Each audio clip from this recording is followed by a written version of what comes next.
Red થઈ હોય અને કોઈ અધિકારી કે કોઈ અન્ય વ્યક્તિ એની અંદર મૂળ કેસને દબાવવાનો કે અવરોધવાનો એમાં પ્રયાસ કરશે તો આવું કૃત્ય કરવા વાળાને 5 વર્ષ સુધીની કેદ અને 5 લાખ રૂપિયા સુધીનો દંડ. આમ રાજ્ય સરકારે જૂના કાયદાની અંદર આમૂલ પરિવર્તન કરીને સમગ્ર ગુજરાતની શાંતિ, સલામતી, સુરક્ષા, મહાત્મા ગાંધીનું ગુજરાત અને ગુજરાતની અંદર લોકોના શારીરિક સ્વાસ્થ્યના માધ્યમથી જે સમસ્યાઓ થાય છે, આર્થિક રીતે બેહાલ થાય છે, એ સંપૂર્ણમાંથી એને મુક્તિ મળે એના માટે રાજ્ય સરકારે આ નિર્ણય લીધો છે. આ નિર્ણયમાં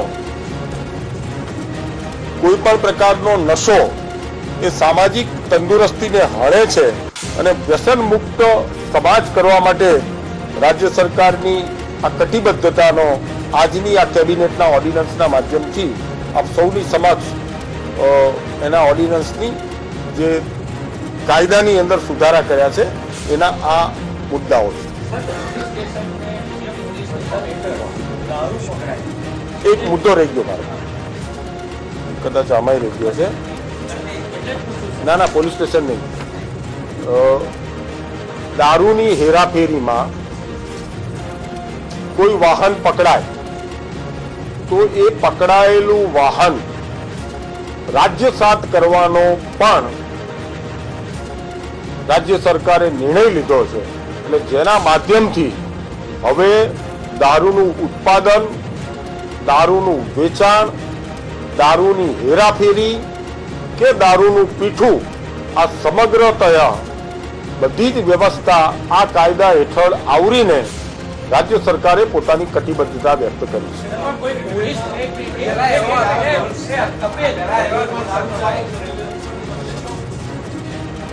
રેલવેમાં કે કોઈ પણ જગ્યાએ દારૂ જ્યારે પકડાશે ત્યારે એ દારૂનું પરિવહન કરવા વાળા લોકો એના સામે આ બધા જ મુદ્દાઓ હેઠળ પગલાં લેવામાં આવશે.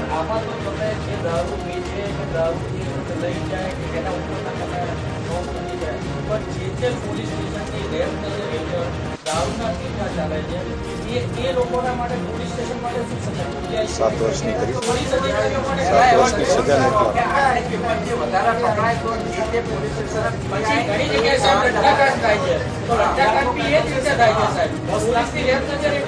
લઠ્ઠાકાંડના સંદર્ભમાં 2009ની અંદર આ જ એક્ટની અંદર એમેન્ડમેન્ટ કરીને ફાંસીની સજા સુધીની રાજ્ય સરકારે એ કાયદાની અંદર સુધારો કર્યો છે. સુરતનો ગુનો રજીસ્ટર થયો છે અને એની અંદર જે કરવાવાળા હતા એ લોકોની ચાર્જશીટની દિશામાં છે. અને 2009ની અંદર નશાબંધીમાં સુધારો થયા પછીનો આ પ્રથમ કેસ છે.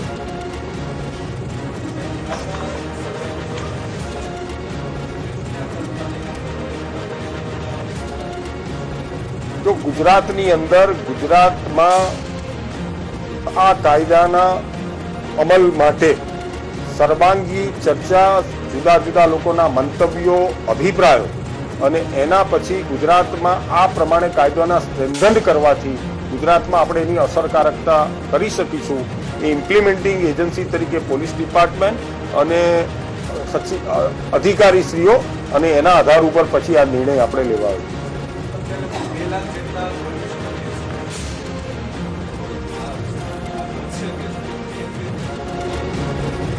રાજ્ય સરકારની દારૂબંધીની આ નીતિ માટે કટિબદ્ધતા છે.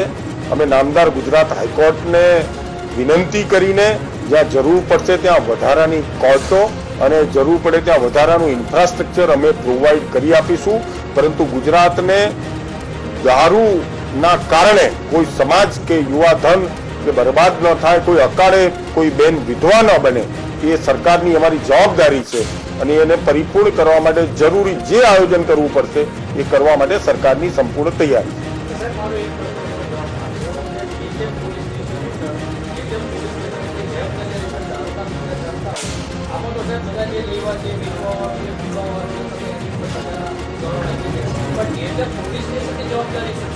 મેં કહ્યું કે દારૂ ના વેચાણમાં મદદગારી કરનારને પણ આ ગુનાની અંદર સાંકળી લેવામાં આવશે.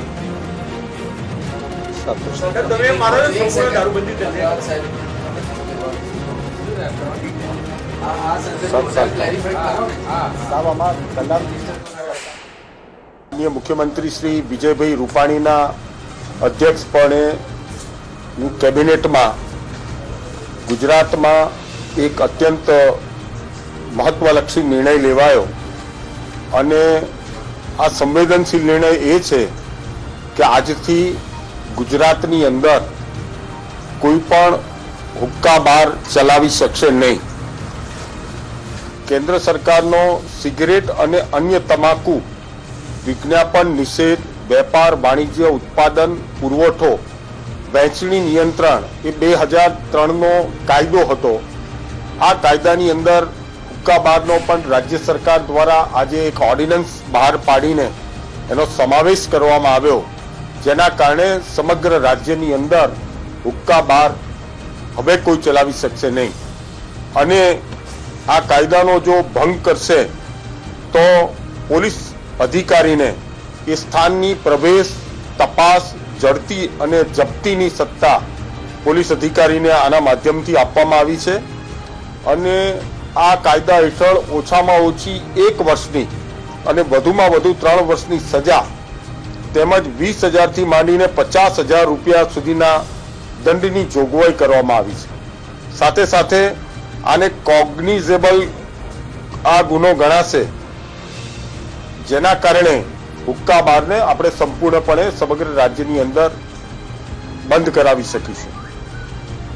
હુક્કા બારની અંદર એવું ધ્યાનમાં આવ્યું હતું કે તમાકુ મિશ્રિત પણ જુદી જુદી ફ્લેવરોના સેવનના કારણે રાજ્યનું યુવા ધન એમાં નિયમિત મુલાકાતોના કારણે એનું એડિક્શન થતું હતું. ઉપરાંત એના કારણે યુવાનો પોતાની પાસે આવકના કોઈ સાધન ન હોય એટલે કોઈના ત્યાંથી વ્યાજે પૈસા લઈને આ નિયમિતપણે આ હુક્કા બારોની મુલાકાત લેતા હતા, જેના કારણે દેવાના ચક્કરમાં અને વ્યાજના ચક્કરમાં ફસાતા હતા. આવા યુવાનો દેવા અને વ્યાજના ચક્કરમાં ફસાવાના કારણે એ અનેક પ્રકારની અસામાજિક પ્રવૃત્તિઓ તરફ એમનો વળાંક આવતો હતો. એ રાજ્યનું યુવાધન આના તરફ ન વળે એ આપણા સૌના માટેની ચિંતાનો વિષય હતો. એટલા માટે માનનીય મુખ્યમંત્રીશ્રીએ આ સંવેદનશીલ નિર્ણય લીધો છે.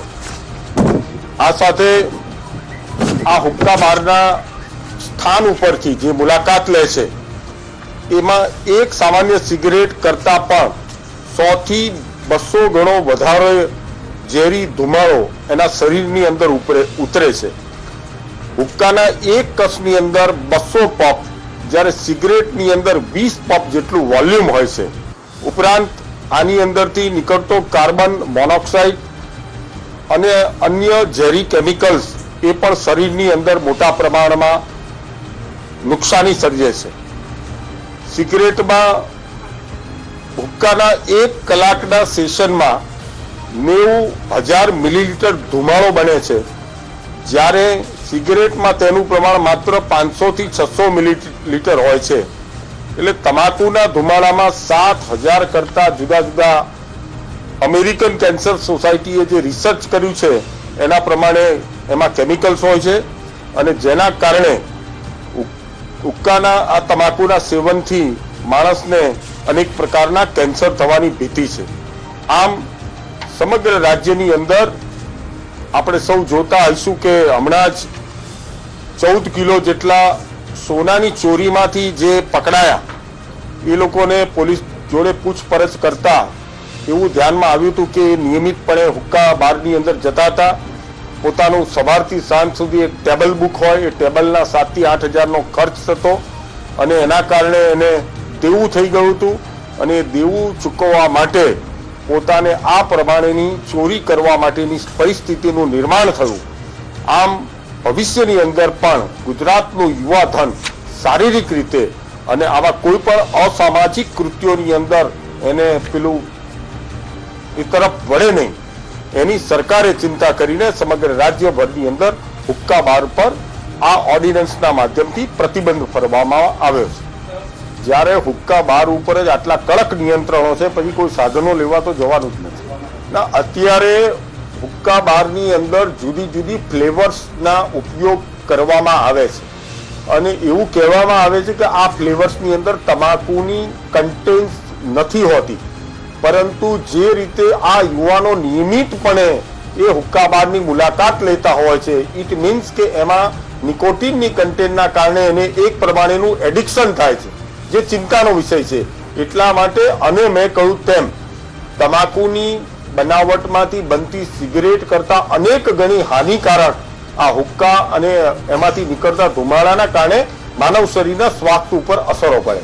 સુપ્રીમ કોર્ટે સ્ટકડાઉન એટલા માટે કર્યું હતું કે જે અમદાવાદ અને દેશના અન્ય મેટ્રોએ નોટિફિકેશન પ્રસિદ્ધ કર્યા હતા.